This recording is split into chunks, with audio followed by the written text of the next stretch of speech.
Welcome to another Inquiry Snack. Today we're going to focus on marketing plan. Marketing plan requires students to take a little bit more ownership of the synthesizing of learning. After they've learned some big ideas within the unit, as a collaborative group, they work together to create a marketing plan based on a success criteria that's already been taught.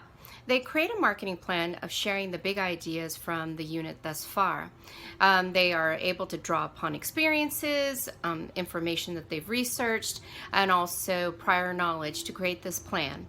A visual, whether it be video, text, diagrams, whatever, according to student learning style, to share what they know so far and try to convince others to find interest in what they've learned.